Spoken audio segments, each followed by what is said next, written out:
Hello everybody, कैसे आप सब लोग। आपका स्वागत है इनसाइटफुल टीचिंग के अंदर। तो आज हम लोग स्टार्ट करने वाले हैं अवर नेक्स्ट लेक्चर और रिंग थ्योरी। तो हम लोग पढ़ रहे थे एब्स्ट्रैक्ट अलजेब्रा। एब्स्ट्रैक्ट अलजेब्रा के अंदर हम लोग ग्रुप थ्योरी के अंदर हम लोगों ने पढ़ा था कि ग्रुप्स क्या होते हैं, साइक्लिक ग्रुप क्या होते हैं, परमुटेशन ग्रुप क्या होता है। उसके अलावा हम लोगों ने पढ़ा था कि ग्रुप होमोमॉर्फिज्म क्या होते हैं। उनके रिगार्डिंग हम लोगों ने प्रीवियस ईयर क्वेश्चंस के रिगार्डिंग जो वीडियोस बनाई है मैंने, ये वीडियोस आपको या तो बेसिक पार्ट थर्ड ईयर के अंदर मिल जाएंगे रिगार्डिंग, और दूसरा आपको प्रीवियस ईयर क्वेश्चन PYQs की जो प्लेलिस्ट है इनके अंदर आपको ये क्वेश्चंस वीडियोस मिल जाएंगे। अगर आप देखना चाहते हो तो देख सकते हो। आज हम लोग स्टार्ट करने वाले हैं our next lecture on ring theory. तो आज हम लोग पढ़ेंगे कि रिंग्स के बारे में, कि अलजेब्रा के अंदर रिंग्स का कैसे होती हैं, उनके एग्जांपल्स और उनकी बेसिस। कुछ पहले हम लोग आज का जो लेक्चर है वो हमारा रहेगा basic definitions of ring theory and examples of rings. इसके नेक्स्ट लेक्चर में हम लोग पढ़ेंगे theorems on basis of these definitions. तो आइए चलो स्टार्ट करते हैं हम लोग। सबसे पहले हम लोग थ्योरम सबसे पहली डेफिनेशन हम लोग स्टार्ट करते हैं कि रिंग क्या होती है। देखो, रिंग जो होती है वो हम लोग बात करेंगे। तो रिंग के अंदर क्या होता है कि हम लोगों ने देखा था, हमने क्या देखा था कि जो ग्रुप था, ग्रुप के अंदर हमने ये देखा था कि जो ग्रुप होता है वो एक सिंगल अलजेब्रिक स्ट्रक्चर होती है, मतलब कि सिंगल बाइनरी ऑपरेशन के रिस्पेक्ट में काम करता है एक सेट, तब हम लोग उसे बोलते हैं ग्रुप। लेकिन जब रिंग की बात कर रहे होते हैं तो हम लोग क्या लेते हैं यहाँ पे, एक से ज्यादा, मतलब कि दो बाइनरी ऑपरेशंस हमारे पास होते हैं। क्योंकि एक कोई भी आपको एक सेट लेना है R, जो कि नॉन एम्प्टी सेट होना चाहिए, ठीक है। एक आपको R एक नॉन एम्प्टी सेट लेना है, वो जो सेट है उसके ऊपर आपको दो ऑपरेशंस लगाने हैं। तो दो ऑपरेशन, दोनों के दोनों बाइनरी ऑपरेशन होने चाहिए। तो उन दो बाइनरी ऑपरेशन के रिस्पेक्ट में जब ये R काम करता है तो ये कुछ चुनिंदा कंडीशंस को फॉलो करते हुए क्या बना देता है, रिंग की फॉर्मेशन करता है। तो हम उनके बारे में डिटेल में पढ़ेंगे। तो देखो होता क्या है कि हमारे पास जो ऑपरेशंस हैं वो ऑलरेडी बहुत कंफ्यूजिंग होते हैं। तो हमने ग्रुप के अंदर स्टार ऑपरेशन यूज किया था, लेकिन यहाँ पे हमारे पास उनको प्रोनाउंस करने में प्रॉब्लम होती है। इसलिए हम लोग क्या करेंगे, यहाँ पे उन ऑपरेशंस को दो अलग अलग जो स्टैंडर्ड नाम है उनके अंदर हम लोग बोल देंगे। जैसे कि एक बोलेंगे हम लोग plus, that is addition operation. दूसरा हम लोग बोलेंगे multiplication operation, that is dot. तो यहाँ पे आपको कंक्लूजन में अभी क्लियर कर देता हूं कि हमारे पास एडिशन का मतलब ये नहीं है कि आपको R के ऊपर जो नॉर्मल नंबर्स का ऐड करते हैं वो करना है, ठीक है। मल्टीप्लिकेशन का मतलब ये नहीं है कि आपको नॉर्मल जो मल्टीप्लिकेशन होता है वो करना है। This is just a notation, मतलब कि आपको डिफाइन किया रहेगा कि प्लस का क्या मतलब है। कई बार प्लस का मतलब ऑर्डिनरी मल्टीप्लिकेशन भी हो सकता है और डॉट का मतलब हमारे पास ऑर्डिनरी एडिशन भी हो सकता है। आई होप आप लोग समझ गए होंगे कि यहाँ पे प्लस और डॉट सिर्फ और सिर्फ डिनोट करने के लिए यूज किए गए हैं। उनका एक्चुअल जो हम लोग प्रीवियस में मतलब नॉलेज के हिसाब से जो पढ़ते हैं कि एडिशन का मतलब होता है जोड़ देना, मल्टीप्लिकेशन का मतलब होता है मल्टीप्लाई कर देना, जो गुणा कर देना, ये हमारे पास यहाँ पे मतलब नहीं है। आपको ये ऑलरेडी एग्जाम्पल में या फिर क्वेश्चन में डिफाइन किया रहेगा कि प्लस का मतलब क्या है और डॉट का मतलब क्या है। जैसे आप लोगों ने ग्रुप में स्टार यूज किया था वैसे आप यहाँ पे मल्टीप्लिकेशन और डॉट यूज कर रहे हैं। तो आइए देखते हैं हम लोग डेफिनेशन ऑफ रिंग। तो डेफिनेशन ऑफ रिंग में अंदर क्या चाहिए हमारे पास कि late R be a non-empty set such that R plus dot forms a ring under two binary operations plus and dot, namely, ठीक है, plus and dot namely if R satisfy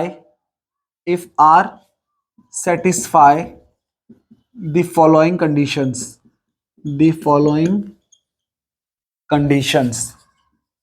तो अगर हमारे पास R जो है वो इन फॉलोइंग कंडीशंस को hold करता है तो वो क्या बन जाता है, एक रिंग की फॉर्मेशन करता है। वो कंडीशंस कौन सी हैं, वो कंडीशंस हमारे पास है, पहली कंडीशन दैट इज R जो है वो हमारे पास एडिशन के रिस्पेक्ट में क्लोजर प्रॉपर्टी फॉर एडिशन। मतलब एडिशन का मतलब है कि एडिशन जो हमारे पास है, जो हम लोगों ने प्लस ऑपरेशन किया है, इस प्लस ऑपरेशन के रिस्पेक्ट में, मतलब जो पहला ऑपरेशन हम लोगों ने इसमें यूज किया है उसके रिस्पेक्टिंग क्या होना चाहिए, आपको क्लोजर प्रॉपर्टी होनी चाहिए। That is if A comma B belongs to R implies that A plus B belongs to R for all A comma B belongs to R। जो आपने ग्रुप के अंदर पढ़ा था एडिशन, वही आपको जैसे यहाँ पे स्टार ऑपरेशन के लिए आपने पढ़ा था ग्रुप के अंदर, तो उसी को आप लोग यूज कर रहे हो कि प्रॉपर्टी जो हमारे पास स्टार के लिए ग्रुप में होती थी वही यहाँ पे हमारे पास एडिशन के लिए है। सिमिलरली सेकंड प्रॉपर्टी जो हमारे पास रहेगी वो क्या होनी चाहिए, एसोसिएटिविटी फॉर एडिशन। हमारे पास क्या होना चाहिए, एडिशन के रिस्पेक्ट में भी क्या होनी चाहिए, एसोसिएटिविटी होनी चाहिए। That is if a comma b comma c belongs to R implies that a plus b plus c, that is a plus b plus c is equal to a plus b plus c for all a comma b comma c belongs to R. Third property is identity element that is zero element for addition. तो हम लोग क्या बोलते हैं यहाँ पे, जो identity element होता है हमारे पास एडिशन के रिस्पेक्ट में, उसको नाम देंगे हम लोग यहाँ पे zero element. That is if A belongs to R then there exist E belongs to R such that A plus E equals to E plus A and E equals to zero notation. हम लोग क्या करेंगे, इस e को नाम देंगे हमारे पास यहाँ पे जीरो। तो जिसे हम लोग बोलेंगे कि अगर हमारे पास a plus zero equals to zero plus A, ऐसा काम अगर हमारे पास कोई एलिमेंट जो है a के अंदर करता है, तो हम लोग कहेंगे ये जो e एलिमेंट है हमारे पास इस जीरो का रोल निभाता है। That is called as zero of addition operation. ठीक है। सिमिलरली हम लोग क्या करेंगे, नेक्स्ट प्रॉपर्टीज के अंदर लिखते हैं। और नेक्स्ट प्रॉपर्टीज आर, इसके बाद में हमारे पास नेक्स्ट प्रॉपर्टी बनती है इसकी inverse element. Next property is E D inverse element for addition. ठीक है। इनवर्स एलिमेंट फॉर एडिशन के लिए हम लोग क्या करते हैं, इसके अंदर बोलते हैं दैट इज हमें यहां पे क्या मिलेगा, if A belongs to A then there exist B belongs to A such that a plus b equals to 0 equals to b plus a for all a belongs to a and b is equals to minus of a, जो यहां में हमारे पास is called as additive inverse। ये हमारे पास क्या कहलाता है, इसका additive inverse कहलाता है। सिमिलरली हमारे पास ये जो आप लोग देख रहे हो कि एडिशन के रिस्पेक्ट में उसने क्या बना दिया है, चारों प्रॉपर्टीज होल्ड कर ली, मतलब ग्रुप की फॉर्मेशन कर ली है। तो हमारे पास जो रिंग होती है वो एडिशन के रिस्पेक्ट में क्या बनाती है, ग्रुप की फॉर्मेशन ही करती है। साथ में ग्रुप ही भी कौन सा वाला, अबेलियन ग्रुप। दैट इज अगली प्रॉपर्टी कौन सी है हमारे पास, कम्यूटेटिविटी प्रॉपर्टी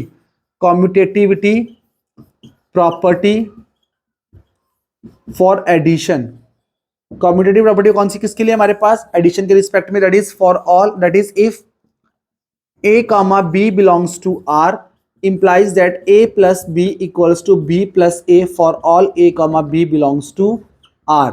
तो मतलब क्या है, हमारे पास R जो है वो जो सेट है वो एडिशन ऑपरेशन के रिस्पेक्ट में क्या बनाना चाहिए, अबेलियन ग्रुप बनाना चाहिए। इसके अलावा हमारे पास छठी प्रॉपर्टी कौन सी है, that is F is closure property for multiplication operation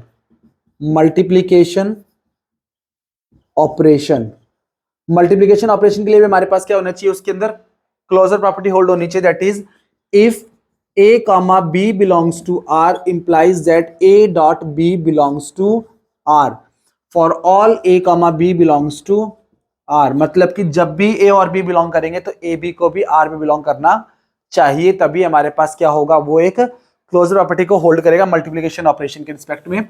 अब next property for multiplication operation is, next property हमारे पास जो है वो कौन सी है, F G, that is associativity for multiplication के लिए क्या होनी चाहिए, उसके पास एसोसिएटिविटी होनी चाहिए। तो हम लोग कहेंगे if a comma b comma c belongs to R implies that a dot b dot c equals to a dot b dot c for all a comma b comma c belongs to R। तो multiplication के लिए क्या होना चाहिए, उसके अंदर associativity property hold होनी चाहिए। तो हम लोग बोलते हैं, एंड एक और लास्ट प्रॉपर्टी हमारे पास होनी चाहिए, कौन सी वाली, that is H is distributive law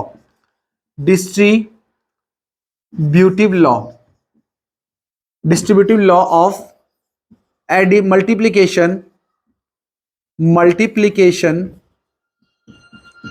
over addition, multiplication operation over addition. तो इसमें क्या होता है हमारे पास, इस प्रॉपर्टी के अंदर होता है that is A comma, if A comma B comma C belongs to R such that A dot B plus C is equals to A dot B plus A dot C and B plus C dot A equals to B dot A plus में B C dot A for all A comma B comma C belongs to R. जिस तरीके से आप common निकालना बोलते हो ना कि टर्म्स में कॉमन निकाल लिया, तो वो कॉमन निकालना एक्चुअली हमारे पास क्या कहलाता है, distributive law of multiplication over addition. मतलब कि मल्टीप्लीकेशन जो होता है हमारे पास एडिशन के रिस्पेक्ट में क्या हो जाता है, डिस्ट्रीब्यूट हो जाता है, उसे हम लोग बोलते हैं डिस्ट्रीब्यूटिव लॉ। तो इन सारी प्रॉपर्टीज को होल्ड करने के बाद हमारे पास क्या बनता है, R plus dot is called a ring. ये बनती है हमारे पास रिंग। तो इन सभी प्रॉपर्टीज को अगर कोई सेट हमारे पास दोनों बाइनरी ऑपरेशन के लिए सेटिस्फाई करता है तो हम लोग उसे बोलते हैं रिंग। ठीक है, ये सारी डेफिनेशन कई बार एग्जाम में पूछी जाती है, तो आपको ये याद होनी चाहिए डेफिनेशंस जो है। नेक्स्ट हमारे पास जो है रिंग के बाद में नेक्स्ट हमारे पास आती है definition that is commutative ring. जैसे आप लोगों ने बेलन ग्रुप बोला, वैसे हमारे पास कौन सी आती है, कॉम्यूटेटिव रिंग होती है। तो कॉम्यूटेटिव रिंग के लिए बात करते हैं हम लोग, कॉम्यूटेटिव रिंग। कॉम्यूटेटिव रिंग कौन सी होती है, देखो छोटी छोटी डेफिनेशंस आती हैं हमारे पास, that is if R plus dot is a ring and R is commutative with respect to multiplication operation,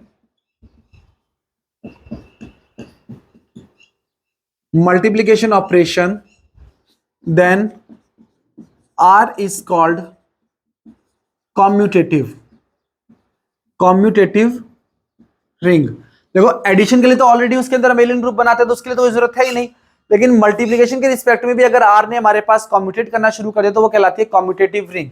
implies if A comma B belongs to are implies that A dot B equals to B dot A for all A comma B belongs to R. अगर ये condition हमारे पास hold होती है तो हम लोग कहते हैं this is a commutative ring. Next is हमारे पास क्या आती है, ring with unity. Ring with unity, unity किसे कहते हैं हम लोग देखिएगा जरा। हमने कहा था कि हमारे पास एडिशन के रिस्पेक्ट में आइडेंटिटी एलिमेंट होता है तो हम लोग उसे बोलते हैं जीरो एलिमेंट। तो अगर हमारे पास आर कोई रिंग है, R plus dot be a ring and one belongs to R, there exist one belongs to R such that a dot 1 equals to a equals to 1 dot a for all a belongs to r, then 1 is called unity and r plus dot is said to be ring with unity, ring with unity। तो ये हमारे पास क्या कहलाती है, ring with unity कहलाती है। कि अगर मल्टीप्लिकेशन ऑपरेशन के रिस्पेक्ट में भी अगर हमारे पास उस रिंग के पास क्या मिल जाए, एक ऐसा एलिमेंट मिल जाए जो आइडेंटिटी एलिमेंट का रोल निभा रहा हो, तो हम लोग कहते हैं कि वो जो आइडेंटिटी एलिमेंट मल्टीप्लिकेशन ऑपरेशन के लिए है उसको हम लोगों ने नाम दिया है यूनिटी। उसे रिप्रेजेंट करते हैं हम लोग 1 से, जैसे हम लोग एडिशन वाले के लिए रिप्रेजेंट करते हैं 0 से और उसे नाम देते हैं 0, वैसे मल्टीप्लिकेशन का जो आइडेंटिटी एलिमेंट होता है उसे हम लोग बोलते हैं 1 और उसे बोलते हैं हम लोग रिप्रेजेंट करते हैं 1 से और उसे बोलते हैं हम लोग यूनिटी। ठीक है, अब नेक्स्ट एग्जांपल हमारे पास इसके अलावा जो नेक्स्ट थ्योरम है इसमें डेफिनेशंस हैं उनको हम लोग देखते हैं। आगे जो डेफिनेशंस हैं थोड़ी बहुत मैं देख लेता हूं कौन कौन सी डेफिनेशन आपको बतानी है। नेक्स्ट डेफिनेशंस आर, हमारे जो डेफिनेशंस हैं नेक्स्ट आगे देखिए जरा। नेक्स्ट डेफिनेशन आपकी है, हमने कर ली रिंग, कॉम्यूटेटिव रिंग कर ली, रिंग विद यूनिटी कर ली, रिंग विदाउट जीरो डिवाइजर। देखिए ring without zero divisor, ring without zero divisor में क्या होता है कि if R plus dot is a ring, ठीक है, अगर R plus dot is a ring and there exist A comma B belongs to R such that a is not 0, b is not 0, but a dot b equals to 0, then R is there does not exist actually. अगर क्योंकि मैंने without zero divisor लिखा है ना, तो without zero divisor का मतलब है हमारे पास कि उसके पास ऐसा पॉइंट नहीं है। ठीक है, ring without zero divisor, without zero divisor मतलब कि अगर हमारे पास रिंग में ऐसे दो एलिमेंट मिल जाएं जो आपस में खुद जीरो ना हो करके दोनों जीरो होना पॉसिबल, मतलब ऐसा पॉसिबल ना हो कि वो दोनों खुद जीरो नहीं हो, तो उन दोनों का प्रोडक्ट भी जीरो नहीं होगा। ठीक है, मतलब कि आपने सोच रहे हो कि ऑब्वियस सी बात है कि ऐसा नहीं होता है, पर रिंग के केसेस में हमारे पास ऐसा होता है। हम आपको दिखाएंगे बहुत सारी रिंग्स ऐसी भी होती हैं जिनके अंदर दोनों एलिमेंट जीरो नहीं होते, लेकिन फिर भी हमारे पास दोनों का प्रोडक्ट जो होता है वो जीरो होता है। जैसे कि देखिए आप लोग ऑर्डर पेयर्स के मामले में कर सकते हो कि 1 0 दोनों हमारे पास जीरो नहीं है, ना ये जीरो एलिमेंट है ना ये जीरो एलिमेंट है, लेकिन दोनों का प्रोडक्ट करने पे क्या मिलेगा आपको, that is equal to zero element. तो इस तरीके से हमारे पास जो रिंग होती है वो कहलाती है हमारे पास रिंग विद यूनिटी। तो अगर हमारे पास ऐसा एलिमेंट मिल जाए that is ring with unity, किसे बोलेंगे हम लोग, ring with unity, with unity नहीं, विद हमारे पास zero divisor, ring with zero divisor मतलब कि if there exist A comma B belongs to R such that A is not zero comma B is not zero and A dot B equals to zero, मतलब A भी zero नहीं है B भी zero नहीं है, लेकिन फिर भी ए डॉट बी जीरो मिल जाता है, तो हम लोग उसे रिंग को बोलते हैं, that ring is called as ring with zero divisor. तो हम लोग ऐसी रिंग को क्या बोलते हैं, रिंग विद जीरो डिवाइजर बोलते हैं। ठीक है, our next definition is ring without zero divisor, ring with zero divisor. ठीक है, with zero divisor and without zero divisor हो गया हमारे पास। Next definition is integral domain. तो हम लोग क्या बोलते हैं, इंटीग्रल डोमेन किसे बोलते हैं। देखिए अब नेक्स्ट डेफिनेशन हमारे पास क्या है, इंटीग्रल डोमेन किसे बोलते हैं। तो डेफिनेशन ये इंपॉर्टेंट है, सारी डेफिनेशन हमारे पास रिंग वाले चैप्टर में जो है ये डेफिनेशंस, इन डेफिनेशन को आप अच्छी तरह से पढ़ लीजिए। इन डेफिनेशन के बारे में थोड़ी बहुत छोटी छोटी 4-5 थ्योरम्स हैं, उसके अलावा एग्जांपल्स हैं, यही सब चीजें रिपीट करते हैं। बहुत इजी यूनिट है, आप आराम से इस यूनिट के अंदर नंबर बना सकते हैं, कोई भी यूनिवर्सिटी से हो, कोई भी पेपर में बनते हो। बहुत सब में फिक्स्ड थ्योरम्स होती हैं जो इजीली आपको बार बार घूम करके वहीं आती हैं। हम लोग यहाँ पे थ्योरम्स भी करेंगे, तो आप उनको भी ध्यान में रख लीजिएगा। आप इनकी डेफिनेशंस को अच्छे से पढ़िए बस, अगर आपने डेफिनेशन अच्छे से पढ़ ली तो आपको इनको थ्योरम्स करने में दिक्कत ही नहीं आएगी। इंटीग्रल डोमेन, इंटीग्रल डोमेन किसे बोलते हैं, देखिए अगर हमारे पास कोई आर रिंग विद आर, हमारे पास क्या है, रिंग विद, एक रिंग है, कोई भी रिंग है, अ रिंग विद यूनिटी, अगर ये हमारे पास कैसी है, विद यूनिटी हो, मतलब इसके पास यूनिटी भी हो एंड कॉम्यूटेटिव, और ये हमारे पास कॉम्यूटेटिव भी हो, commutative without zero divisor, without zero divisor, then R plus dot is set to be integral domain. मतलब एक ऐसी रिंग जो हमारे पास क्या हो, कॉम्यूटेटिव हो मल्टीप्लिकेशन ऑपरेशन के रिस्पेक्ट में, मल्टीप्लिकेशन के रिस्पेक्ट में उसके पास यूनिट एलिमेंट भी हो, उसके पास यूनिट एलिमेंट हो, कॉम्यूटेट करती हो दैट इज हमारे पास मल्टीप्लिकेशन ऑपरेशन के लिए, और साथ में विदाउट जीरो डिवाइजर हो, मतलब ए और बी अगर जीरो नहीं है तो ए डॉट बी भी जीरो नहीं मिलेगा, ये होना चाहिए। तब हम लोग इन तीनों कंडीशन को जोड़ कर क्या बोलते हैं, उसे इंटीग्रल डोमेन बोलते हैं। तो ऐसी रिंग हमारे पास क्या बन जाती है, इंटीग्रल डोमेन बन जाती है, जो तीनों कंडीशंस को सेटिस्फाई करती हो। उसके बाद हमारे पास डेफिनेशन आती है, नेक्स्ट इज फील्ड। तो हम लोग देखते हैं कि फील्ड किसे कहते हैं। नाउ अब अगर नेक्स्ट टॉपिक इज फील्ड, काफी इंपॉर्टेंट टॉपिक है। देखिए अब दोनों केसेस में यूज कर लेते हैं, इंटीग्रल डोमेन से फील्ड की डेफिनेशन यूज कर लेते हैं, और दूसरी हमारे पास जो जनरल डेफिनेशन है उससे देख लेते हैं। पहले इंटीग्रल डोमेन से हम लोग बता देता हूं कि भाई कैसे हमारे पास फील्ड बनती है। An R plus dot be any ring with at least two elements. हमारे पास यहाँ पे कम से कम दो एलिमेंट्स होने कंपलसरी हैं। ऊपर वाले में नॉन एम्प्टी से काम चल रहा था, मतलब एटलीस्ट एक एलिमेंट चाहिए था, लेकिन जब फील्ड बनाएंगे तो हमारे पास एटलीस्ट टू एलिमेंट्स उसके पास होने ही चाहिए, with two elements such that R plus dot elements, then R plus dot forms a field if, पहली कंडीशन क्या है, हमारे पास फील्ड कब बनती है, दो एलिमेंट्स के साथ, अगर ये हमारे पास क्या हो, R plus dot is commutative, ये हमारे पास कॉम्यूटेटिव हो जाए। सेकंड प्रॉपर्टी हमारे पास क्या है, R plus dot have unity, इसके पास यूनिटी हो जाए। तीसरी प्रॉपर्टी हमारे पास क्या है कि ये जो हमारे पास दे रखी है साथ में क्या हो जाए, every non zero element, every non zero element have inverse, inverse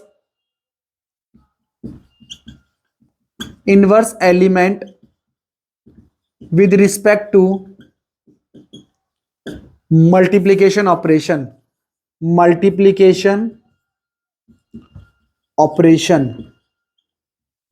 मतलब कि हमारे पास वो जो है एवरी, मतलब जो मल्टीप्लिकेशन ऑपरेशन जो हम लोगों ने लिया है उसके रिस्पेक्ट में, मतलब कि आइडेंटिटी एलिमेंट वाला जो जीरो एलिमेंट है, एडिशन के रिस्पेक्ट में जो जीरो एलिमेंट हम लोगों ने आइडेंटिटी एलिमेंट को लिया है, मतलब कि जो एडिशन के रिस्पेक्ट में हम लोग आइडेंटिटी एलिमेंट बोलते हैं ना, जिसे जीरो नाम दिया था हम लोगों ने, उस जीरो एलिमेंट को छोड़ करके इस आर में जितने भी एलिमेंट्स हैं उन सभी एलिमेंट्स का क्या होना चाहिए, मल्टीप्लिकेटिव इनवर्स होना चाहिए। मतलब मल्टीप्लिकेशन के रिस्पेक्ट में इनवर्स एलिमेंट अगर एग्जिस्ट करता है तो वो रिंग हमारे पास क्या बन जाती है, एक फील्ड बन जाती है। एक तो इसकी ये डेफिनेशन कहलाती है। दूसरी डेफिनेशन इसकी कहलाती है कि अगर हमारे पास ये जो रिंग है, इसकी दूसरी डेफिनेशन हमारे पास कहती है कि जो फील्ड है इसके बारे में बनने के लिए पहली कंडीशन है कि आर जो है हमारे पास, ये जो आर हम लोगों ने ली है ये प्लस के रिस्पेक्ट में क्या बनानी चाहिए, अबेलियन ग्रुप बनानी चाहिए। ठीक है, प्लस के लिए क्या बनना चाहिए, अबेलियन ग्रुप बनना चाहिए। सेकंड हमारे पास जो है इस आर में से जीरो एलिमेंट को निकाल दीजिए, जो हमारे पास प्लस का आइडेंटिटी एलिमेंट है उसे निकाल दीजिए, और फिर मल्टीप्लिकेशन ऑपरेशन के लिए क्या बननी चाहिए, ये अबेलियन ग्रुप बननी चाहिए। और साथ में हमारे पास तीसरी प्रॉपर्टी इसके अंदर होती है कि ये डिस्ट्रीब्यूटिव लॉ को भी फॉलो करे, डिस्ट्रीब्यूटिव लॉ जो है वो हमारे पास उसको भी फॉलो करे। तो ये तीनों प्रॉपर्टीज मिलकर के भी हमारे पास क्या बन जाती है, ये एक फील्ड की फॉर्मेशन करता है। चाहे आप लोग ये वाली डेफिनेशन लिखो, चाहे आप लोग ये वाली डेफिनेशन लिखो, दोनों ही डेफिनेशन बिल्कुल एक्यूरेट है। हम लोग मेजरली ये वाली डेफिनेशन यूज नहीं करते हैं, ये वाली डेफिनेशन यूज करते हैं किसी भी थ्योरम को प्रूफ करने के लिए। तो आपको जो अच्छी लगे वो थ्योरम याद कर सकते हो, दोनों का एक ही इंप्लीकेशन है, दोनों एक ही चीजें को बता रही हैं। नेक्स्ट हमारे पास जो डेफिनेशन है इसकी, दैट इज डिवीजन रिंग या फिर स्क्यू फील्ड। डिवीजन रिंग या फिर स्क्यू फील्ड किसे बोलते हैं, देखिए डिवीजन रिंग या स्क्यू फील्ड, ये सब नाम से पूछी जाती है डेफिनेशन इनकी, कभी कभी एग्जाम से पूछ लेते हैं, तो आपको इनको ध्यान में रखना चाहिए। डिवीजन रिंग या फिर हमारे पास स्क्यू फील्ड। स्क्यू फील्ड मतलब कि फील्ड जैसी दिखना, ठीक है, मतलब कि एक आर प्लस डॉट हमारे पास जो है एक रिंग है, ये हमारे पास स्क्यू फील्ड या स्क्यू रिंग फील्ड बनेगी इफ पहली कंडीशन क्या होनी चाहिए कि इसके पास यूनिटी होनी चाहिए। ठीक है, दूसरी कंडीशन हमारे पास क्या होनी चाहिए कि मल्टीप्लिकेटिव इनवर्स होना चाहिए, मल्टीप्लिकेटिव इनवर्स होना चाहिए, मल्टीप्लिकेटिव इनवर्स हमारे पास होना चाहिए for every non zero element. Non zero element के लिए क्या होना चाहिए, इसके पास मल्टीप्लिकेटिव इनवर्स होना चाहिए। मतलब फील्ड में से सिर्फ और सिर्फ आप लोग कम्यूटेटिव जो प्रॉपर्टी है उसको बाहर निकाल लो, जो आपने फील्ड प्रूफ की है उसमें से मल्टीप्लिकेशन ऑपरेशन के रिस्पेक्ट में कम्यूटेटिविटी को बाहर निकाल लो, वो क्या बन जाएगी आपके पास, स्क्यू फील्ड या फिर डिवीजन रिंग बन जाएगी। बाकी सारी प्रॉपर्टीज कैसी हैं उसकी, सेम ही है।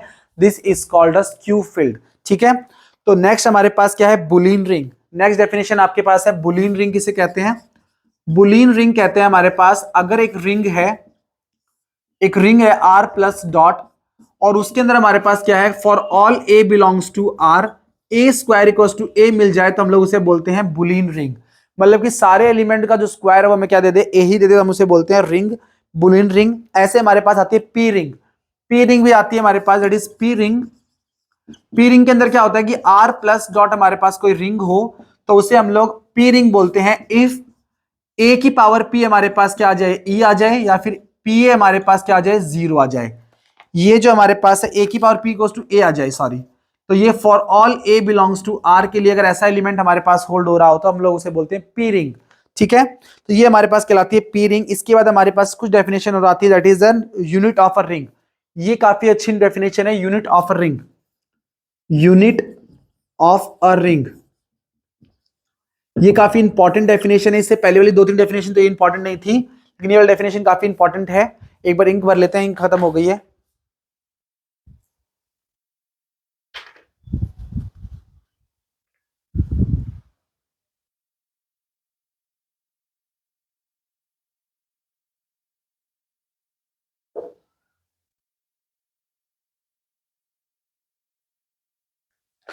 देखिए नेक्स्ट हमारे पास जो है यूनिट रिंग कौन सी होती है, यूनिट ऑफ अ रिंग मतलब कि वो सारे element, if R plus dot is a ring and A belongs to R such that there exists one belongs to R, then A dot B equals to 1 equals to B dot A, ये हमारे पास दे रहा हो तो हमारे पास जिन जिन elements के लिए condition hold हो रही होगी, हम लोग यहां पे ये नहीं लिख रहे हैं कि for all A belongs to R, तो हम लोग कह रहे हैं कि the set of all the collection, तो हमारे पास क्या कहलाएंगे, द सेट ऑफ मतलब कि वो सारे एलिमेंट जिनका मल्टीप्लिकेटिव इनवर्स एग्जिस्ट करता है वो किसमें आएंगे, हमारे पास यूनिट ऑफ रिंग कहलाते हैं। वो हमारे पास set of all the elements of R which possesses multiplicative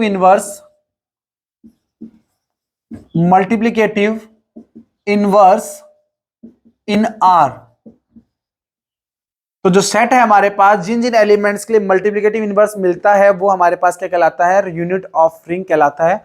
जिस उस मतलब मान लो कि आर में एक एलिमेंट है ए, उसका मल्टीप्लिकेटिव इनवर्स उसे डाल दो, बी एलिमेंट है उसका मल्टीप्लिकेटिव इनवर्स उसे डाल दो, सी एलिमेंट है उसको डाल दो, तो ये जितने भी एलिमेंट जिनका मल्टीप्लिकेटिव इनवर्स एग्जिस्ट करता है उन सबका कलेक्शन बना लो, वो कलेक्शन जो हमारे पास क्या कहलाता है, हमारे यूनिट ऑफ रिंग कहलाता है। ठीक है, इसके बाद हमारे पास आगे हम लोग स्टार्ट करते हैं एग्जांपल्स। बहुत सारे डेफिनेशन पढ़ चुके हैं, 2-3 डेफिनेशन और बची हैं। वो डेफिनेशन जैसे जैसे हमारे पास थ्योरम्स यूज होंगी, थ्योरम्स में जैसे जैसे डेफिनेशन काम आएंगी वो 2-4 डेफिनेशन मैं आपको आगे समझा दूंगा। ठीक है, अब हम लोग काम करते हैं, हमारे पास जो कॉन्सेप्ट हमने थ्योरम्स पढ़ ली हैं उसके बारे में हम लोग उनके क्रॉस एग्जांपल्स देखते हैं।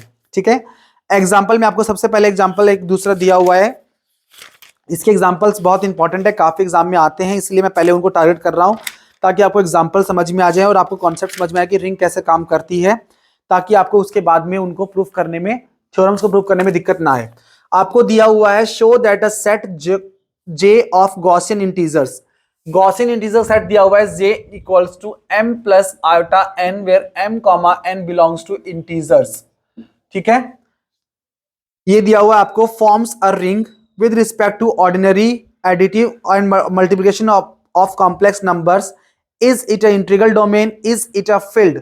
आपको ये बताना है कि पहले आपको ये प्रूफ करना है कि जो सेट है, आपने ये सेट जो बनाया है, ये एग्जांपल हमारे पास दिया हुआ है, जो सेट आपने बनाया है ये आपका ordinary multiplication addition of complex numbers and ordinary multiplication of complex numbers, मतलब प्लस तो रिप्रेजेंट कर रहा है कि हमारे पास जैसे कॉम्प्लेक्स नंबर्स में जो मल्टीप्लिकेशन हम एडिशन हम लोग करते हैं ये तो उसको रिप्रेजेंट कर रहा है, और ये मल्टीप्लिकेशन रिप्रेजेंट कर रहा है जो कॉम्प्लेक्स नंबर्स का जो मल्टीप्लिकेशन हम लोग करते हैं नंबर्स को लेकर के, वही ये हमारे पास क्या रिप्रेजेंट कर रहा है, उसको रिप्रेजेंट कर रहा है। तो आपको बताना है कि J प्लस डॉट एक रिंग बनता है, पहले ये आपको प्रूफ करना है। ठीक है, प्रूफ कर, जब आपने प्रूफ कर दिया कि रिंग बनती है, ठीक है, उसके बाद उसने सवाल उठाया है कि क्या ये रिंग जो आपने बनाई है क्या ये इंटीग्रल डोमेन बनती है। उसके बाद उसने पूछा कि इस सवाल के बाद में उसने दोबारा पूछा कि आपने कहा यस और नो, जो भी आपका सवाल था जवाब था आपने दे दिया प्रूफ करके। उसके बाद उसने ये पूछा है कि क्या ये फील्ड बनती है, तो ये दोनों चीजें भी आपको क्या करनी है, रिंग प्रूफ करते हुए साथ में प्रूफ करनी है। तो हम लोग पहले से प्रूफ करेंगे कि ये रिंग बनती है, उसके बाद हम लोग चेक करेंगे क्या ये इंटीग्रल डोमेन है, उसके बाद चेक करेंगे क्या ये हमारे पास फील्ड है। ठीक है, तो सॉल्यूशन देखिए, थोड़े लेंथी एग्जांपल्स हैं इसके, बोर मत होइएगा, काफी इजी कॉन्सेप्ट पे जाइएगा। थ्योरम्स हमारे पास जैसे डेफिनेशन है उसको हम लोग फॉलो करेंगे, थोड़े से लेंथी एग्जांपल्स हैं तो ध्यान दीजिएगा। यहाँ पे ध्यान से हम लोग क्या कह रहे हैं कि हमें प्रूफ करना है कि रिंग है, और रिंग प्रूफ करने के लिए हमें पता है कि हमें वो 6-7 प्रॉपर्टीज होल्ड करानी पड़ती हैं कि पहले हमारे पास प्लस के रिस्पेक्ट में क्या बनाना पड़ेगा, उसको अबेलियन ग्रुप बनाना पड़ेगा। तो हम लोग स्टार्ट करते हैं पहली प्रॉपर्टी से। पहली प्रॉपर्टी हमारे पास कौन सी होती है, closure property, closure property for addition. ठीक है, पहली प्रॉपर्टी हमारे पास यही है कि अगर कोई दो एलिमेंट इसमें से उठा लिए तो क्या वो दोनों हमारे पास एडिशन, दोनों का एडिशन भी इसी में जाता है। तो take x, y belongs to j, अगर x और y j में बिलोंग करते तो कैसे दिखते होंगे, सच दैट x हमारे पास होगा इस फॉर्मेट का, that is m1 plus iota n1 type का, और y होगा हमारे पास m2 प्लस में आयोटा n2 टाइप का। अब हम लोग इस टाइप का कैसे बोल रहे हैं, क्योंकि हमें नहीं पता कि x और y इसमें कौन से एलिमेंट आते हैं, इस टाइप के एलिमेंट्स, तो मतलब कॉम्प्लेक्स नंबर्स का वो सबसेट लिया है जिसमें हम लोग x और y को सिर्फ और सिर्फ पॉसिबिलिटीज कौन सी दे सकते हो, इंटीजर पॉसिबिलिटीज दे सकते हो। मतलब कि आपने कॉम्प्लेक्स नंबर उठाए उस कॉम्प्लेक्स नंबर में से x को आप लोग सिर्फ इंटीजर्स रख सकते हो, y को भी सिर्फ इंटीजर रख सकते हो, उसे बोला गया है गॉसियन इंटीजर। ये सेट हमारे पास क्या कहलाता है? गॉसियन इंटीजर कहलाता है। मतलब कि x की जगह पे रख सकते हो 2 3 4 5 -5 -6 -8 -9, सिमिलरली n के स्थान पे। तो हमने m1 n1 m2 n2 जो माने किस में गए हमारे पास? m1 n1 n2 m2 किस में चले गए हमारे पास? ये चले गए इंटीजर्स के अंदर। तो हमें प्रूफ करना है कि हमारे पास जो x प्लस वाई है जो एडिशन के रिस्पेक्ट में, वो भी किस में जाता है? z में जाता है। Now x plus Y equals to क्या मिलेगा आपको? x प्लस वाई की जगह क्या लिख दोगे आप लोग? दैट इज m1 प्लस में आयोटा n1 प्लस में n2 प्लस में आयोटा n2। ठीक है, और साथ में बोला गया कि हमारे पास ये कैसा एडिशन है? कॉम्प्लेक्स नंबर्स का एडिशन है, तो दोनों को ऐड कर दो तो क्या मिलेगा आपको? m1 प्लस में m2, रियल पार्ट एक तरफ, इमेजिनरी पार्ट एक तरफ। तो हमें पता है कि n1 प्लस n2 दो इंटीजर्स का एडिशन, हमारे पास एक नया इंटीजर ही मिलता है। m1 m2 अगर हमारे पास z में जाते हैं तो इंप्लाइज होता है कि m1 प्लस m2 भी किस में जाता है? z में जाता है। Implies this element belongs to z, similarly this element belongs to z as m1 plus m2 belongs to z and n1 plus n2 belongs to z। और यहां पे जो एलिमेंट है वो z में जाता है, यहां पे जो एलिमेंट है वो z में जाता है, मतलब कि कंप्लीट एलिमेंट किस में जाएगा? j में जाएगा। Implies that x plus Y belongs to j। तो क्या हो गई यहाँ पे? क्लोजर प्रॉपर्टी होल्ड हो गई। पहली प्रॉपर्टी हमारे पास क्या हो गई? यहाँ पे होल्ड हो गई है। अब नेक्स्ट प्रॉपर्टी इज एसोसिएटिविटी। तो अब दिखाना है हमें, क्या दिखाना है? Associativity for addition. Associativity for addition. थोड़े लंबे एग्जांपल्स हैं पर बहुत इजी हैं, तो आपको मार्क्स बनाने के लिए बहुत इंपॉर्टेंट है। ये एग्जांपल काफी बार एग्जाम में पूछा जाता है और सबका सिंपल कॉन्सेप्ट है, तो आपसे उम्मीद है कि ये एग्जांपल्स आप लोग नहीं छोड़ेंगे। x, y, z belongs to j। तो x प्लस वाई z कैसे होंगे? आपको पता है कि इस फॉर्मेट के होंगे, और हमें भी लिख सकते हैं इनको। कैसे लिख सकेंगे? That is x plus Y plus z equals to, कैसे लिख सकते हो इनको?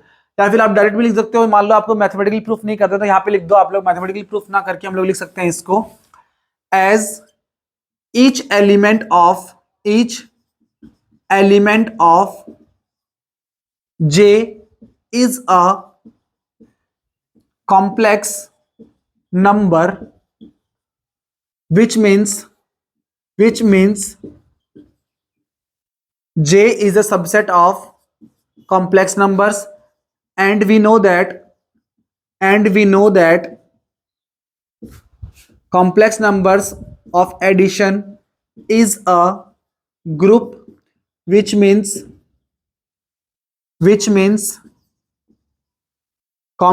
every complex number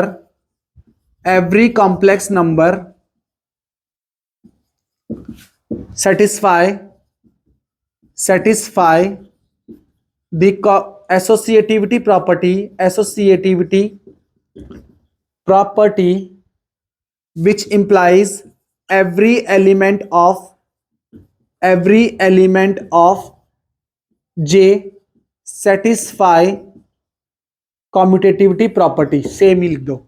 तो मतलब क्या हुआ कि हमारे पास, क्योंकि j के सारे एलिमेंट जो है वो कॉम्प्लेक्स नंबर्स हैं, और कॉम्प्लेक्स नंबर्स जो होता है वो सेट सी प्लस के लिए एक ग्रुप की फॉर्मेशन करता है। मतलब कि एडिशन के रिस्पेक्ट में सारे एलिमेंट कैसे प्रॉपर्टी होल्ड करते हैं?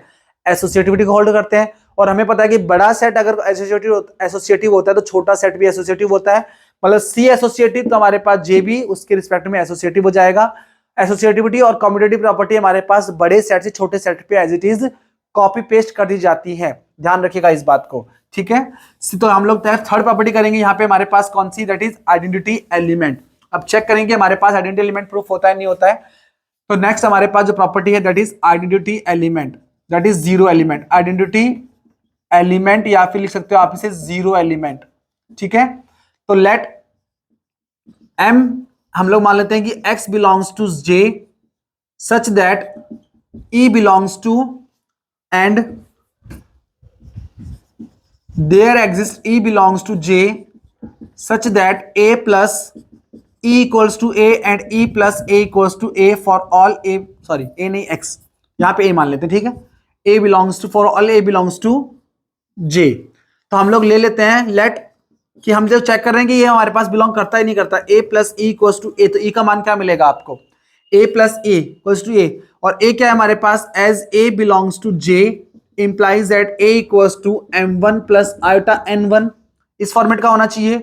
और e belongs to j implies that ये ई कैसा होगा हमारे पास, e1 plus iota e2 type का, ठीक है। तो लिख दो m1 plus iota n1 plus में e1 plus iota e2 equals to में क्या मिलेगा आपको, m1 प्लस आयोटा n1, ये मिलेगा, ठीक है। अब कंपेयर कर लो, देखो रियल पार्ट को ऐड करो तो क्या मिलेगा, e1 प्लस में आयोटा इमेजिनरी पार्ट को क्या करो तो e2, तो क्या मिलेगा m1 प्लस आयोटा n1। तो रियल पार्ट से रियल पार्ट को कंपेयर कर दो, इमेजिनरी पार्ट से इमेजिनरी पार्ट को कंपेयर कर दो, क्या मिलेगा आपको, m1 plus e1 equals to m1 and n1 plus e2 equals to n1। तो यहां से क्या मिल रहा है, ये यहां से कंप्लीट इंप्लाइज हो रहा है कि हमारे पास e1 इक्वल्स टू 0, यहां से इंप्लाइज हो रहा है e2 इक्वल्स टू 0, इंप्लाइज क्या हो रहा है, e equals to 0 plus iota 0, और ये एलिमेंट हमारे पास जे में बिलोंग करता है।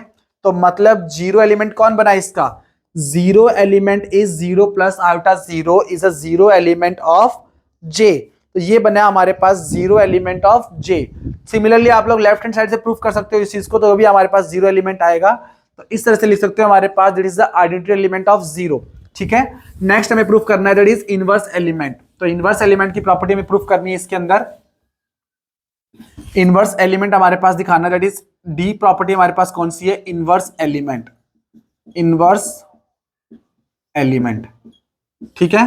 तो नेक्स्ट हमारे पास क्या दिखाना है, इनवर्स एलिमेंट। तो let x belongs to j such that y belongs to j and y belongs to j such that x plus Y equals to में क्या मिलेगा आपको, zero element equals to y plus x। तो zero element कब मिल सकता है, which implies y must be equals to minus of x implies y equals to minus of m1 plus iota minus of n1 iota, where m1 comma n1 belongs to हमारे पास integers. तो अगर हमारे पास m1 integer में है, n2 integer में, तो हमारे पास minus of m1 minus of n2 integer में होगा। तो मतलब ऐसा y हमारे पास वहां एग्जिस्ट कर सकता है जो कि इन वैल्यूज को क्या देता हो, जीरो देता हो। Such them implies that y is called additive inverse, additive inverse of x, ठीक है। तो x हमारे पास के लिए क्या नहीं लगा, y इज एडिटिव इनवर्स कहलाएगा। नेक्स्ट हम लोग पांचवी प्रॉपर्टी कौन सी है, कम्यूटेटिविटी प्रॉपर्टी। कम्यूटेटिविटी प्रॉपर्टी में सिमिलरली हम लोग कॉपी पेस्ट कर देंगे, जो हमने अभी थोड़ा एसोसिएटिविटी वाला लिखा था ना, उसी चीज को क्या कर दोगे आप लोग, कॉपी पेस्ट कर दोगे यहाँ पे, कि हमारे पास जितने भी एलिमेंट्स हैं जे के, वो सारे एलिमेंट हैं सी के, और सी के एलिमेंट होने की जैसे सी के एलिमेंट क्या करते हैं, हमारे पास सी प्लस जो है वो एक कम्यूटेटिव ग्रुप बनाता है, एडिशन के लिए कम्यूटेट करते हैं, that is Z1 plus Z2 can be written as Z2 plus Z1। But जब Z1 और Z2 कैसे हो, कॉम्प्लेक्स नंबर्स हो, तो हम लोग उसे लिख सकते हैं। इस वजह से हमारे पास जे भी कम्यूटेटिव होगा, मतलब कि for all x, y belongs to j, आप लिख सकते हो x plus Y equals to y plus x for all x, y belongs to j के लिए, ठीक है। तो यह हमारे पास क्या हो जाएगी, ये कंडीशन हम लोग लिख सकते हैं, मतलब कॉम्पिटिटिव प्रॉपर्टी वहां पे होल्ड होती है। तो ये प्रॉपर्टीज हमने प्रूफ कर दी। नेक्स्ट हमारे पास क्या है, हमें प्रूफ करना है कि मल्टीप्लीकेशन के लिए कैसा मिलता है, हमारे पास क्लोजर प्रॉपर्टी होल्ड होती है, ठीक है। नेक्स्ट में रिंग बताने के लिए बताना है कि मल्टीप्लीकेशन के लिए एसोसिएटिविटी प्रॉपर्टी होल्ड होती है। कौन सी आ गई, पांचवी छठी आ गई, एफ हमारे पास आ गई, associative sorry closure property for multiplication. Closure property for multiplication के लिए हमारे पास क्या मिलेगा, देखो यहां से में मिलेगा, let x, y belongs to j implies that x equals to m1 plus iota n1 and y equals to में m2 प्लस आयोटा n2। हमें ये प्रूफ करना है कि x डॉट y भी उसके अंदर बिलोंग करता है। Now x dot y equals to क्या मिलेगा आपको, m1 plus iota n1 dot m2 plus iota n2, ये मिल जाएगा। अब क्योंकि दो कॉम्प्लेक्स नंबर्स हैं तो उनका मल्टीप्लिकेशन कैसे होता है, टर्म बाय टर्म मल्टीप्लाई कर दो, m1 m2 प्लस में m1 आयोटा n2 प्लस में iota n1 m2 minus of n1 n2, iota n2 दोनों आयोटा हमारे पास क्या हो गया, iota square that is minus आ गया। तो यहां से लिख दो m1 m2 माइनस का n1 n2 प्लस में ultra times of m1 n2 plus में n1 m2, इस फॉर्मेट में लिख सकते हैं। और क्योंकि जब जब हमारे पास as m1 comma n2 comma n1 comma n2 belongs to z implies that m1 n2 minus n1 n2 and m1 n2 plus में n1 m2 belongs to z implies that हमारे पास x dot y belongs to j। तो closure property क्या हो जाए यहाँ पे हमारे पास होल्ड हो गई। ठीक है, our next target is to show associativity. तो यहाँ पे एसोसिएटिविटी हम लोग क्या करेंगे, same as it is copy paste करेंगे, क्योंकि एसोसिएटिविटी के लिए भी क्या होता है, सेम चीज होती है। तो हम लोग एसोसिएटिविटी के लिए भी क्या कर देंगे, यहाँ पे पेस्ट कर देंगे, क्योंकि सी डॉट भी हमारे पास क्या बनाता है, एसोसिएटिविटी। ठीक है, एसोसिएटिविटी फॉर मल्टीप्लीकेशन। तो इसमें आप क्या कर दोगे, कॉपी पेस्ट कर दोगे, क्योंकि हमारे पास वहां पे रिप्लेस कर दो C dot forms a multiplicative group under multiplication of complex numbers and it is a commutative group. तो हमारे पास एसोसिएटिविटी है, उसके अंदर होल्ड होगी, तो इसके सारे एलिमेंट जो है वो इसी के एलिमेंट है। तो हम लोग कह सकते हैं कि ये इसके डॉट प्रोडक्ट के लिए क्या करेंगे, एसोसिएटिविटी इसके अंदर भी कॉम करेगी, तो हमारे पास ये क्या बन जाएगा, ग्रुप की फॉर एसोसिएटिविटी होल्ड हो जाएगी। नेक्स्ट प्रॉपर्टी हमारे पास जो है वो that is distributive law. Next is distributive law, distributive law. ठीक है, तो हम लोग लेते हैं x comma y comma z belongs to j। Now x dot y plus z को हम लोग सॉल्व करते हैं, फिर हम लोग सॉल्व करेंगे x डॉट वाई प्लस और y dot x dot z को। तो इसमें से क्या मिलेगा आपको, m1 plus iota n1 dot of m1 sorry m2 plus iota n2 plus में m3 प्लस आयोटा n3, ये मिलेगा आपको। This is m1 plus iota n1, this is m2 plus iota n2, this is m3 plus iota n3। तो अब इसको दोनों को add कर दो तो क्या मिल जाएगा यहाँ पे, दैट इज मिलेगा m1 plus iota n1 dot m2 plus m3 plus iota n2 plus n3, और ये हमारे पास बड़ा ब्रैकेट। अब ये कॉम्प्लेक्स नंबर दोनों को मल्टीप्लाई कर दो, क्या मिलेगा आपको, m1 of m2 plus m3 plus में, अब किसको मल्टीप्लाई करना है, इसके साथ में आयोटा m1 n2 प्लस में n3 प्लस में इसको मल्टीप्लाई कर दो, that is iota n1 of हमारे पास m2 प्लस में m3, और इसको मल्टीप्लाई करोगे इसके साथ क्या मिलेगा आपको, माइनस साइन के साथ, that is minus of n1 n2 plus में n3, ये मिल गया।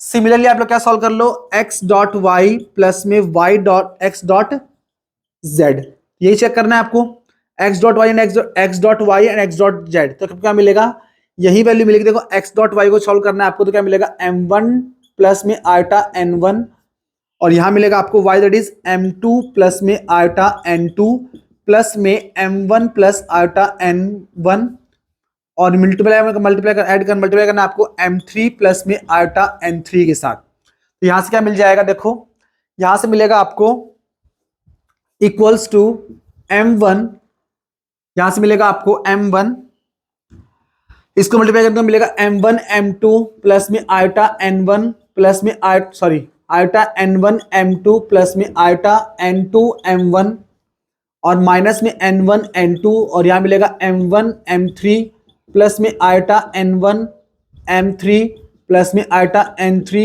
m1, और माइनस में हमारे पास n1 n3, दोनों को मैच कर लो, दोनों हमारे पास क्या है, आंसर सेम है। सिमिलरली हम इसको x को इस तरफ लगा के सॉल्व कर सकते हैं, तो यहाँ पे हमारे पास क्या हो जाएगी, ये वाली प्रॉपर्टी होल्ड हो जाएगी। तो हमारे पास सातों प्रॉपर्टीज होल्ड हो गई, तो मतलब क्या हो गया हमारे पास, दिस फॉर्म्स अ रिंग। तो यहां से हमारे पास क्या हो गया, जो है हमारे पास j प्लस डॉट क्या बन गई, वो एक रिंग बन गई हमारे पास, रिंग की प्रॉपर्टी सारी उसने होल्ड कर ली। अब हमारा सवाल ये है कि ये जो रिंग हमने बनाई है, क्या ये रिंग हमारे पास फील्ड की फॉर्मेशन का, इंटीग्रल डोमेन की फॉर्मेशन करती है। नेक्स्ट सवाल हमारा ये बनता है, तो हम इसे प्रूफ करना है कि इंटीग्रल डोमेन बनती है नहीं बनती, चेक करना पड़ेगा, हमें प्रॉपर्टीज को होल्ड करके दिखाना पड़ेगा कि इंटीग्रल डोमेन बनती है या नहीं बनती है। ठीक है, तो चलो हम लोग चेक करते हैं कि ये इंटीग्रल डोमेन बनती है नहीं बनती। तो इंटीग्रल डोमेन के लिए क्या दिखाना पड़ता है, पहले रिंग होनी चाहिए, रिंग के साथ रिंग विद यूनिटी होनी चाहिए, और साथ में कम्यूटेटिविटी होनी चाहिए, और विदाउट जीरो डिवाइजर होना चाहिए। तो चेक करते हैं कम्यूटेटिविटी हमारे पास होगी नहीं होगी। कम्यूटेटिविटी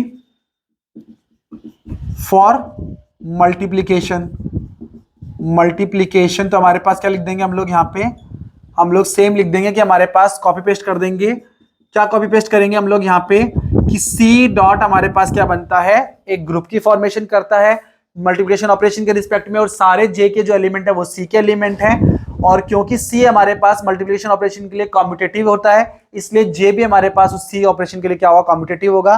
बड़ा सेट कम्यूटेट करे तो छोटा सेट भी कम्यूटेट करेगा, इसलिए हमारे पास जे को कम्यूटेट करना पड़ेगा और कम्यूटेटिव प्रॉपर्टी यहाँ पे क्या हो जाएगी, होल्ड हो जाएगी। नेक्स्ट हमारे पास क्या है, यूनिटी एलिमेंट ढूंढना। ठीक है, नेक्स्ट हमें क्या करना है, यूनिटी एलिमेंट ढूंढना है।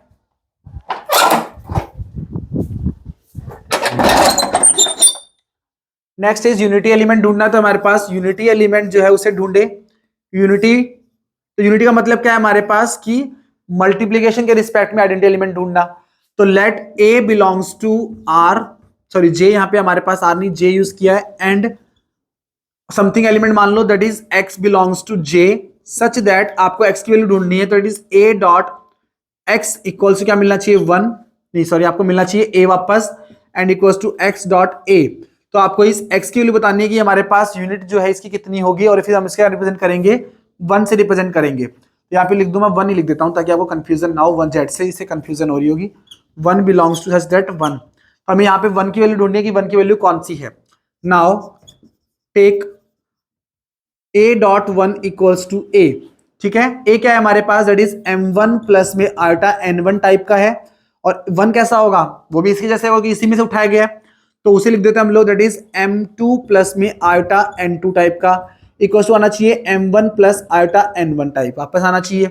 ठीक है, this is the value of a 1, ये हमारे पास 1 की वैल्यू है। 1 को मैंने माना है m2 प्लस आयोटा n2, देखते हैं हम m2 और n2 की वैल्यू क्या आती है, वो हमें डिपेंड करेगा।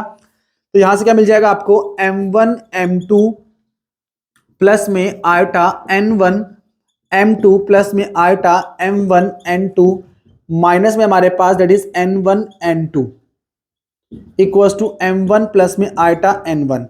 तो क्या मिला आपको, m1 m2 माइनस का n1 n2 is equals to m1 आना चाहिए, कंपेयरिंग बोथ साइड।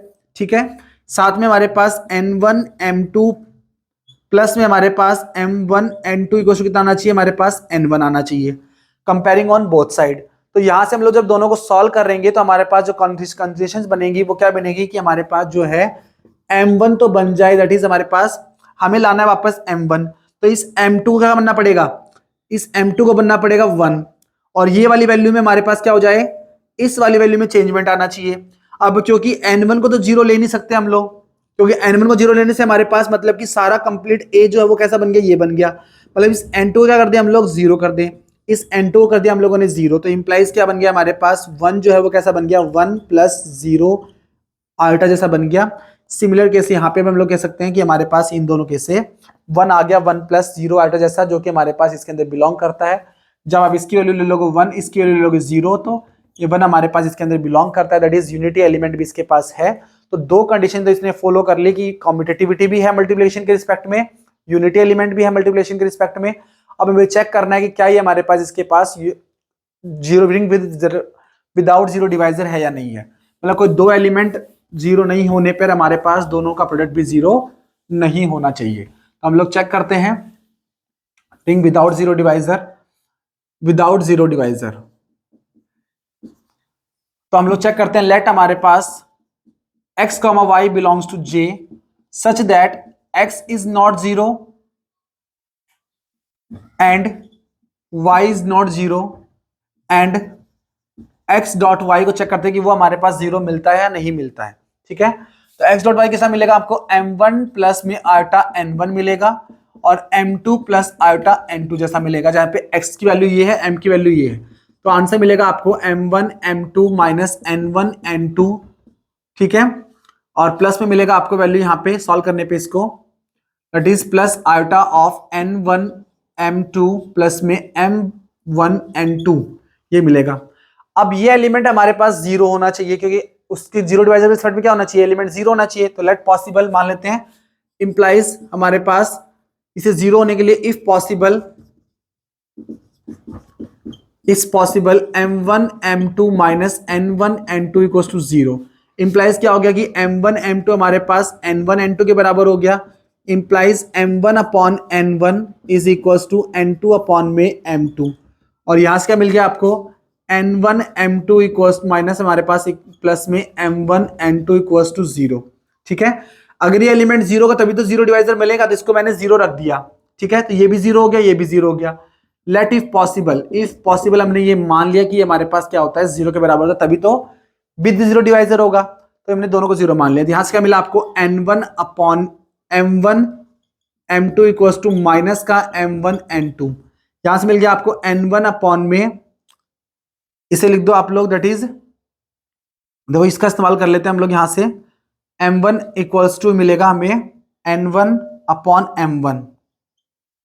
हाँ ठीक है, यहां लिख दो माइनस साइन हमारे पास n2 अपॉन में m2। ठीक है, तो देखो यहां से अगर हम लोग इसे इस्तेमाल करें, दैट इज n2 अपॉन में m2 और ये n1 अपॉन में m1, तो इसकी वैल्यू लिख दो यहाँ पे, तो इसे लिख लो माइनस का यहाँ पे ले आओ, इस माइनस को इधर ले जाओ, तो n2 प्लस m2 की वैल्यू ये रही, दोनों कंपेयर करो तो क्या मिलेगा आपको, that is m1 upon n1 is equal to minus का n1 अपॉन m1। तो ये कैसे पॉसिबल हो सकता है कि दोनों पॉइंट्स का हमारे पास रेशियो जो उन दोनों पॉइंट्स के नेगेटिव के रेशियो के बराबर आ जाए, तो ये तो पॉसिबल नहीं हो सकता, मतलब हमारे पास ये कंडीशन पॉसिबल नहीं हो सकती। दैट इज m1 हमारे पास क्या मिल रहा है, स्क्वायर इक्वल्स टू माइनस का n1 स्क्वायर मिल रहा है। तो इसका मतलब क्या हुआ कि हमारे पास ऐसी कंडीशन तो हमारे पास पॉसिबल हो नहीं सकती, क्योंकि ऐसी कंडीशन पॉसिबल नहीं हो सकती, तो इसके लिए हमारे पास क्या मिलेगा कि ये कंडीशन पॉसिबल नहीं हो सकती, तो इसका मतलब ये दोनों एलिमेंट हमारे पास कभी भी जीरो नहीं हो सकते। मतलब ये क्या होगा हमारे पास, इंप्लाइज क्या हो गया, x dot y is not zero. मतलब ऐसा कंडीशन हमारे पास पॉसिबल नहीं कि दोनों एलिमेंट जीरो ना हो, तो ये दोनों भी जीरो नहीं होगा। मतलब रिंग हमारे पास कैसी है, विदाउट जीरो डिवाइजर है। Implies j plus dot is without zero divisor, और विदाउट जीरो डिवाइजर है, कॉम्यूटेटिव है, कॉम्यूटेटिव हमने प्रूफ किया कॉम्यूटेटिव है, और यूनिटी भी इसके पास है, तो इसका मतलब क्या बन गया, इंप्लाइज क्या बन गया, z प्लस डॉट इज हमारे पास इंटीग्रल डोमेन बन गई है। ठीक है, नेक्स्ट हमें बताना है कि क्या ये हमारे पास फील्ड की फॉर्मेशन करती है। तो फील्ड की फॉर्मेशन के लिए हम लोग क्या करेंगे, फील्ड की फॉर्मेशन के लिए देखेंगे कि हमारे पास फील्ड के लिए क्या चाहिए हमें। अब हमें फील्ड के लिए क्या चाहिए होता है, फील्ड के लिए हमें चाहिए होता है कि हमारे पास एक तो चाहिए कॉम्यूटेटिविटी, ठीक है, दूसरी चाहिए हमारे पास यूनिटी, और तीसरी चाहिए हमारे पास कि हर एक नॉन जीरो एलिमेंट के रिस्पेक्ट में क्या चाहिए, आइडेंटिटी एलिमेंट होना चाहिए। मतलब ए इनवर्स एग्जिस्ट करना चाहिए जीरो के अंदर, such that A is not zero. ये कंडीशन होना चाहिए कि मतलब for all A belongs to j, a inverse belongs to j, such that A is not zero, के लिए सबके लिए ऐसा होना चाहिए। तो दो कंडीशन तो ऑलरेडी प्रूफ कर चुके हैं हम लोग, तो सिर्फ मल्टीप्लिकेटिव इनवर्स चेक कर लेते हैं कि मल्टीप्लिकेटिव इनवर्स क्या है। नाउ लेट, हमें पता है कि ए इनवर्स क्या है, a belongs to j such and b belongs to j such that, if possible की लिख देता हूं, लेट इफ पॉसिबल, कि हमें नहीं पता कि ऐसा पॉसिबल होगा या नहीं होगा, तो हम लोग मान लेते हैं। ठीक है, let if possible a such that A dot B equals to 1 and b dot A equals to 1। तो ये दोनों लेके चल लो, a dot B equals to 1, तो ए बी के की वैल्यू कितनी है हमारे पास, that is m1 plus iota n1, और इसकी वैल्यू कितनी है, m2 plus iota n2 equals to 1। यहां से क्या मिलेगा आपको, m1 m2 माइनस का n1 n2 प्लस में आयोटा m1 n2 प्लस में m2 n1 इक्वल्स टू 1। अब रियल पार्ट को रियल से कंपेयर कर दो, इमेजिनरी पार्ट को इमेजिनरी से कंपेयर कर दो, क्या मिलेगा आपको, that is m1 m2 minus का n1 n2 इक्वल्स टू 1। ठीक है, तो यहां से क्या मिलेगा आपको, किसकी वैल्यू निकालनी है, आपको निकालनी है वैल्यू b की, तो b की वैल्यू निकालो, तो यहां से क्या मिलेगा, b की वैल्यू निकाले मतलब किसकी निकालनी है, m2 और n2 की वैल्यू निकालनी है। तो यहां से m2 निकालो, कितना मिलेगा आपको, m2 मिलेगा that is equals to 1 plus में n1 n2 अपॉन में आपका m1। ठीक है, ये मिल गया आपको इस फॉर्मेट के अंदर, या फिर आप इस फॉर्मेट में जाने के बजाय दूसरा कर लीजिए, दैट इज हम लोग कॉम्प्लेक्स नंबर्स का जो कॉन्जुगेट मल्टीप्लाई होता है उसके फॉर्मेट ले लेते हैं। इस फॉर्मेट में आपका आंसर जल्दी नहीं निकलेगा, आप लोग उस फॉर्मेट में ले लीजिए, इसको देखिए। इसलिए हम लोग m1 plus iota n1 m2 plus iota n2 equals to 1 ले लिया। हमें निकालनी है m2 प्लस में आयोटा n2 निकालना है, तो 1/m1 प्लस आयोटा n1 ले लिया। अब इसका कॉन्जुगेट का ऊपर नीचे मल्टीप्लाई कर दो, क्योंकि b की वैल्यू तो निकालनी है हमें, तो इसको मल्टीप्लाई कर दो m1 माइनस n1 अपॉन में m1 माइनस का आयोटा n1। ठीक है, दोनों तरफ मल्टीप्लाई कर दिया तो क्या मिलेगा आपको, m1 माइनस का n1 अपॉन में m1 स्क्वायर माइनस का हमारे पास n1 का स्क्वायर, ये मिलेगा। तो मतलब मिल गया हमारे पास m2 की वैल्यू मिली है आपको m1 अपॉन में m1 का स्क्वायर प्लस माइनस में n1 का स्क्वायर, और m2 की वैल्यू मिली है आपको माइनस का n1 अपॉन में m2 का स्क्वायर माइनस का n1 का स्क्वायर। अब ये डिपेंड ये करता है कि हमारे पास ये जो n1 n2 आए हैं ये इस j के अंदर बिलोंग करते हैं या नहीं करते, इनके रिस्पेक्ट में b बिलोंग करना है। तो देखिए हमारे पास यहाँ पे जो होता है, टेक आप लोग ले लीजिए m1 ले लीजिए 2 एंड m3 ले लीजिए, आपको n1 ले लीजिए आप लोग 3, मतलब कि ऐसा एलिमेंट ले लीजिए जिन दोनों के रिस्पेक्ट में हमारे पास ये जो है ना, ये नीचे वाला ये हमारे पास खत्म ना हो, 1 ना बने। अगर ये 1 नहीं बनेगा तो ये नंबर कैसा बनेगा आपके पास, रेशनल नंबर, और रेशनल नंबर्स हमारे पास इसके अंदर है ही नहीं। इसके अंदर तो कौन से हैं, इंटीजर्स है, मतलब जिनका बेस, जिनका डिनोमिनेटर क्या है हमारे पास 1 है, मतलब ऐसा नंबर लेना है जो इन दोनों के रिस्पेक्ट में क्या नहीं हो, 1 नहीं हो। तो हमने ले लिया, दैट इज 4 माइनस का हमारे पास दैट इज इसका 6, तो क्या मिल गया आपको m2 मिला आपको, दैट इज m2 मिला आपको कितना, दैट इज 2 अपॉन में 4 माइनस 9, दैट इज कितना मिला आपको 4 माइनस 9, दैट इज मिला माइनस का 5, तो माइनस का 5, और n2 मिला आपको दैट इज माइनस तो ऑलरेडी था ही, तो हमारे पास कितना मिलेगा प्लस का 3 अपॉन 5। तो ना तो ये m2 ये जाता है हमारे पास z में, ना ये एलिमेंट जाता है, तो इंप्लाइज दैट m1 और m1 हमारे पास z में जब जाते हैं तो इंप्लाइज होता है हमारे पास क्या कि x जो है वो a जो है वो एलिमेंट किसका है हमारे पास m1 प्लस आयोटा n1 जो है वो j में जाता है, बट हमारे पास b जो एलिमेंट है m2 प्लस आयोटा n2 का वो j में नहीं जा पाता, as m2 comma n2 does not belongs to हमारे पास इंटीजर, ये दोनों इंटीजर में नहीं जाते, इसलिए b इंटीजर में नहीं जा सकता, मतलब कि ऐसा b हमारे पास पॉसिबल नहीं है, दिस इज नॉट पॉसिबल। मतलब कि ये जो हमने इंटीग्रल डोमेन बनाई है ये इंटीग्रल डोमेन फिल्ड नहीं बन सकती, क्यों, क्योंकि हर एक नॉन जीरो एलिमेंट के लिए उसके पास इनवर्स एलिमेंट नहीं है जो कि उसके अंदर जाते हो। इनवर्स एलिमेंट पॉजेस तो करेगा पर वो इंटीजर नहीं बन सकता, इसीलिए कॉम्प्लेक्स नंबर्स के लिए तो इनवर्स आता है, पर गॉसियन रिंग हमारे पास फील्ड नहीं बनती, सी प्लस डॉट हमारे पास फील्ड की फॉर्मेशन करता है, इसलिए हमारे पास सी प्लस डॉट जो होता है ना ये तो फील्ड की फॉर्मेशन करता है, क्योंकि इसके अंदर हमारे पास ये जो बी बना है ये और ये दोनों हमारे पास हमेशा कॉम्प्लेक्स नंबर में चले जाएंगे, रियल नंबर बन जाएंगे, तो इस वजह से हमारे पास ये तो हमेशा फील्ड बनाता है, पर ये गॉसियन रिंग फील्ड नहीं बना पाता। तो ये एक एग्जांपल था। सिमिलरली इसके जैसा एग्जांपल आपको होमवर्क में मैं दे रहा हूं, आप लोग होमवर्क करके बताएंगे, अगर आपको नहीं समझ में आता है वो होमवर्क के अंदर आप लोग सॉल्व करेंगे, अगर आपको नहीं आता है तो मुझे बताएंगे, मैं नेक्स्ट वीडियो के अंदर उस एग्जाम्पल को सॉल्व करके बताऊंगा आपको। सिमिलर ऐसा एग्जाम्पल है, आपको प्रूफ करना है, एग्जाम में आया हुआ एग्जाम्पल है, तो आपको प्रूफ सॉल्व करना है, अगर आपसे नहीं होता है तो आप मुझे बताइएगा, मैं आपको नेक्स्ट क्लास के अंदर करा दूंगा। नेक्स्ट एग्जाम्पल आपको i equals to m plus n root 2 where m comma n belongs to फिर m एंड n इंटीजर्स, तो ये आपके पास इंटीजर्स में है, वही सेम प्लस और डॉट हमारे पास ऑर्डिनरी मल्टीप्लिकेशन और ऑर्डिनरी इंटीजर्स के लिए प्रूफ करना है कि ये एक रिंग बनती है, प्रूफ करना है कि रिंग बनती है। इंटीग्रल डोमेन के लिए आपको डाउट है, और फील्ड के लिए भी आपको चेक करना है कि ये फील्ड बनती है क्या। तो ये आपका होमवर्क है, क्योंकि ये इतनी बड़ी जो अभी मैंने थ्योरम अभी एग्जांपल जो कराया है सेम डिट्टो सारी चीजें होंगी, वहां पे सिर्फ आयोटा के स्थान पे कौन आ जाएगा, रूट 2 आ जाएगा, चीजें चेंज वैसी ही होंगी, पर आपकी थोड़ी चीजें चेंज होगी, तो आपको करना वैसे ही तरीके से, तो आपको एक चेक कीजिएगा। अगर आपसे नहीं होता है तो आप लोग कमेंट से बताइएगा मुझे आपसे नहीं हुआ है, ताकि मैं अगला जो वीडियो बनाऊंगा उसके अंदर इस एग्जाम्पल को मैं एक्सप्लेन कर दूंगा, क्योंकि वीडियो बहुत लंबा हो जाता है, अगर ऐसे एग्जांपल्स में सेम डिटो कॉपी करूंगा तो बहुत लंबा वीडियो हो जाएगा, फिर आप बोर हो जाओगे, तो आप थोड़ा सा होमवर्क कीजिए। हम लोग नेक्स्ट एग्जांपल स्टार्ट करते हैं, हमारा इंपॉर्टेंट एग्जांपल।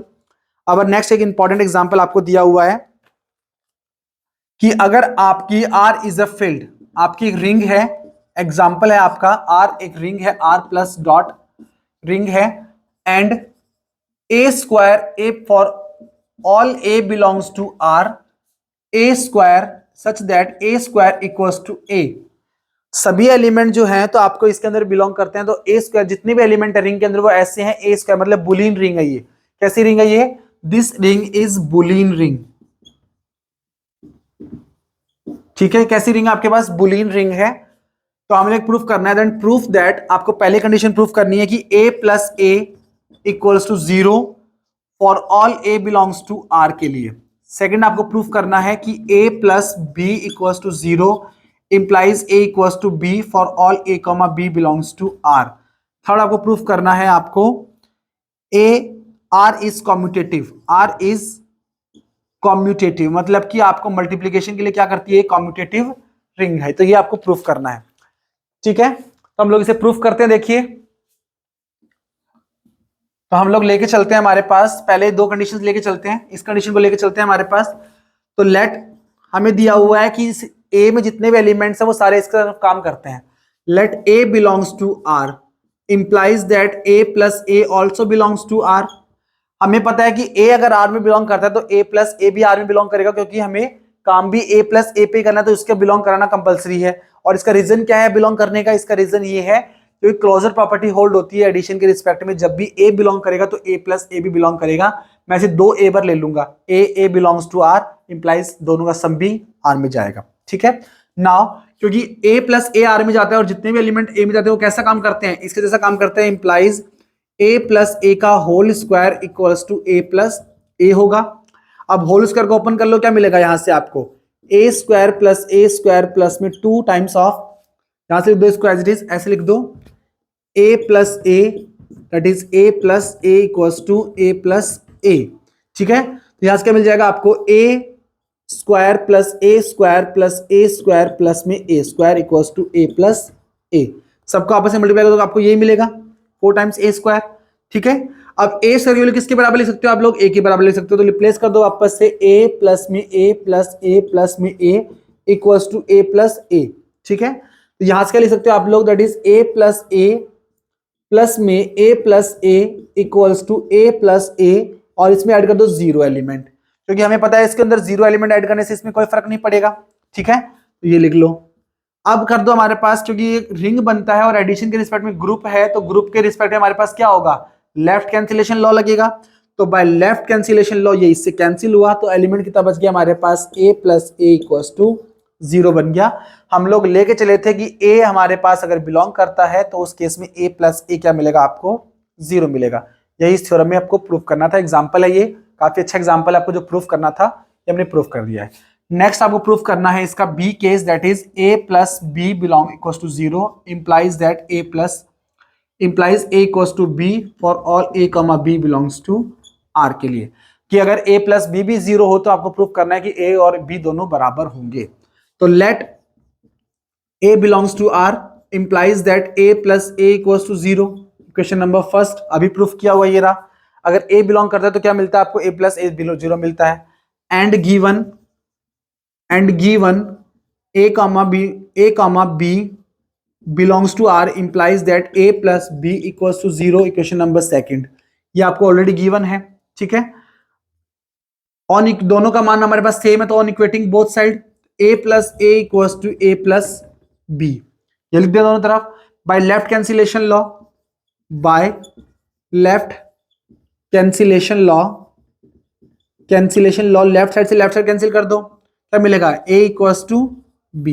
यही आपको प्रूफ करना था। ठीक है, थर्ड आपको यूज करना है, इन दोनों कंडीशंस का यूज करते हुए क्या लिखना है आपको? पहली कंडीशन जो आपकी है a plus a equals to 0 for all a belongs to r, and second condition आपके पास है a plus b equals to 0 implies that a plus b a equals to b। ठीक है, a equals to b for all a comma b belongs to r। इन दोनों conditions का इस्तेमाल करते हुए आपको थर्ड प्रूफ करना है कि r हमारे पास क्या है? कॉम्यूटेटिव है। दैट इज आपको प्रूफ करना है r is commutative. That is आपको प्रूफ करना है, थर्ड कंडीशन प्रूफ क्या करनी है? r is commutative. कॉम्यूटेटिव किसके रिस्पेक्ट में करना होता है? हमेशा मल्टीप्लिकेशन ऑपरेशन के लिए।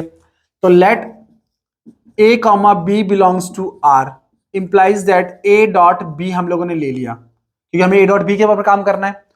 Implies a dot b belongs to r, तो ये भी हमारे पास a डॉट b भी किसमें बिलोंग करेगा? r में बिलोंग करेगा। नाउ हमें पता है कि ए प्लस बी भी बिलोंग करेगा आर के अंदर, ए डॉट बी भी बिलोंग करेगा और ए प्लस बी भी बिलोंग करेगा इसके रिस्पेक्ट में, दोनों का आईडी दोनों के रिस्पेक्ट में क्लोजर प्रॉपर्टी होल्ड होती है। अगर ये बिलोंग करता है ए प्लस बी, तो इसका मतलब क्या होगा कि जितने भी एलिमेंट हमारे पास आर में बिलोंग करते हैं उनके लिए क्या मिलता है आपको, a square equals to a मिलता है for all A belongs to r. मतलब जब भी कोई एलिमेंट आर में बिलोंग करता है तो क्या देगा, वो आपको ए देता है। तो इसका मतलब क्या देगा, इंप्लाइज करेगा कि ए प्लस बी का होल स्क्वायर इक्वल्स टू क्या देगा आपको, ए प्लस बी देगा। ठीक है, यहां से हम क्या लिख सकते हैं इसको, implies that A plus b is equals to a plus b. तो यहां से क्या मिल गया आपको, दोनों को मल्टीप्लाई कर दो, दैट इज ए स्क्वायर, ठीक है, equals to a b plus b square equals to a plus b. इन दोनों को हम लोग एक साथ ऐसे रोटेट नहीं कर सकते क्योंकि हमें ये तो प्रूफ ही करना है कॉम्यूटेट करता है, तो इन दोनों को चेंज नहीं कर सकते हम लोग।